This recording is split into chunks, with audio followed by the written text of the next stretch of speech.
What happened in the Metro Vancouver real estate market in the month of May 2023? This is the June update, which means we're going over the May numbers. We're going to compare them month to month and year to year and see if that can help us predict what's going to happen here in June and further on in the year. So let's get into it.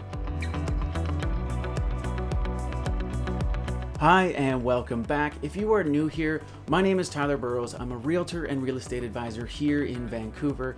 And my goal with this channel is to introduce, inform, update, and educate everything real estate.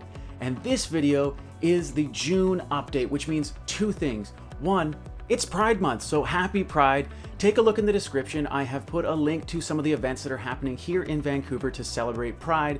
That's going to be happening in the month of June and into the month of August, so make sure you check that out.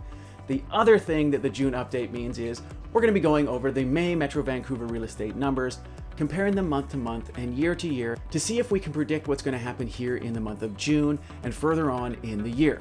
If you're wondering where I get these numbers, I get them from the Real Estate Board of Metro Vancouver's website. You can go there and click on Market Watch and scroll down and take a look at the month and the year all the way back to 1999. I also have a link to that below in the description, and if you don't want to check that out every month, you can always hit the subscribe and notification bell here.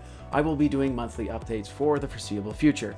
Now, before we get into it, as per usual, I have broken this down into chapters, so please feel free to jump to the chapter that is most applicable for you. I'm going to be starting off in the condo market, working my way to townhouse market, and then the detached home market, and finally I'm going to be summarizing everything we talked about here and throwing in some things that I think might affect the real estate market in the foreseeable future. Without any further ado, let's get into it. We're starting with the condo market. Here are the May 2023 condo numbers for Metro Vancouver. All right, in May there were 3,804 active listings, 1,730 sales, a benchmark price of $760,800, and the average amount of days that a condo lasted on the market in May was 26. So let's do the sales to active listing ratio to see what kind of market the condos were sitting in the month of May. So if we take the sales of 1,730 and we divide them by the active listings of 3,804, we get 45.48%, which is by far a seller's market.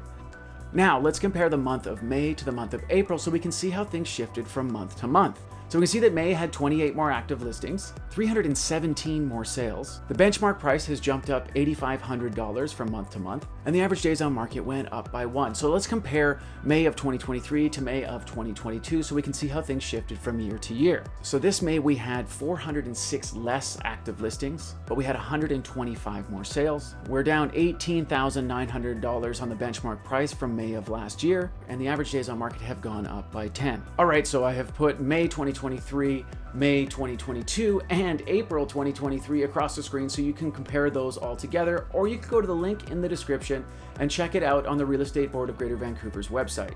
Moving on. Here are the townhouse numbers for May 2023 in Metro Vancouver. All right, so townhouses had 1,351 active listings, 608 sales. In May 2023, townhouses had a benchmark price of $1,083,000, and a townhouse lasted on average for 19 days on the market in May of 2023. So let's do the sales to active listing ratio to see what kind of market townhouses were sitting in May. So if we take the sales of 608 and we divide them by the active listings of 1,351, we get 45%, which is by far a seller's market. Remember, a seller's market is anything over 20%. Now let's take May and compare that to April so we can see how things shifted from month to month. So we can see this month had 104 more active listings, 108 more sales, the benchmark price climbed up by $4,600, and the average days on market went down by 6. Let's take the townhouse numbers of May 2023 and compare them to the townhouse numbers of May 2022, and we can see how things have shifted from year to year. So we can see this year we had 112 less active listings, 88 more sales. The benchmark price for townhouses year over year is down by $58,200, and the average days on market for a townhouse has gone up by 5 days year over year. I have put May 2023, April 2023, and May 2022 up on the screen. Please feel free to pause it so that you can compare those stats, or you can go to the link in the description and take that to the Real Estate Board of Greater Vancouver's website and check them out there. We are moving on. Here are the detached home numbers for Metro Vancouver, May 2023. Detached homes in May 2023 saw 3,654 active listings, 1,043 sales, a benchmark price of $1,953,600, and a detached home lasted an average of 31 days in the month of May 2023. Now let's do the sales to active listing ratio to see what kind of market detached homes were sitting in Metro Vancouver in May 2023. So if we take the sales of 1,043 and we divide them by the active listing of 3,653, we get 28.54%, which is a seller's market. Again, a seller's market is anything over 20%. So let's take May 2023 and compare that to April 2023 so we can see how things shifted from month to month. We can see that May had 344 more active listings, 235 more sales. The benchmark price for detached homes in May went up by $37,800, and the average days on market went down by 2. Let's compare May 2023 to May 2022 so we can see how things shifted from year to year. So we can see this year had 683 less active listings, but 250 more sales. The benchmark price for detached homes in Metro Vancouver is down by $140,000 from last year, and the average days on market for a detached home in Metro Vancouver has gone up by 12. All right, so I have put May 2023, April 2023, and May 2022 up on the screen so you can compare those stats.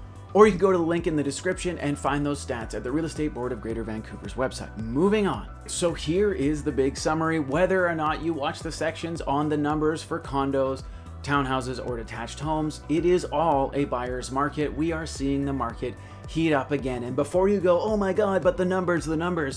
So we are seeing sellers markets. The market is heating up. It does not mean we have caught up to those benchmark prices, but at this rate, we are going to get there. However, the Bank of Canada will be making another announcement on June 7th, whether or not they're going to raise the interest rate. Now, it seems to be a little 50-50, people saying, no, that's not gonna happen because it'll increase Canada's debt load, which it absolutely will, and we are at a pretty crucial height. We are the highest in all of the G7, so that's kind of scary. However, inflation started ticking up again, so the way to combat that is to raise that interest rate. So it's anybody's guess as to what is going to go down on the 7th, and hopefully I get this video out before then so I don't look like a buffoon. There are predictions for it to come up by 0.25% before the end of the year, and then ideally in 2024 that'll start coming back down. Now, what I'm seeing while I'm out there filming my home tours or hosting open houses is definitely an uptick in activity, and that's what I've reported for the last few monthly updates. There's definitely more people coming out. The inventory is still low, so it is still keeping it in that seller's market. But this is a Metro Vancouver real estate market update. This is not specific to your neighborhood. So make sure if you're looking to buy in a specific neighborhood or sell in a specific neighborhood that you look at the stats for that specific area, because just because it's a seller's market over all of Metro Vancouver does not mean in your particular neighborhood, in your particular category, whether or not it's townhouse or condo or detached home, is in a seller's market. So you might need to develop a different strategy for that. Feel free to reach out to me for help for that, or you can go to the Real Estate Board of Greater Vancouver and look up those statistics more specific to the product and neighborhood that you're looking to either buy and sell. All right, so that is the June update, quick and easy. Again, happy Pride. If you have any questions or concerns, please feel free to put them in the comments, or you can reach out to me. There is a link in my bio. You can find me at tylerburrows.com, or you can reach out to me on any one of my other social media platforms. Thank you so much for reaching the end of this video, and I will see you on the next one.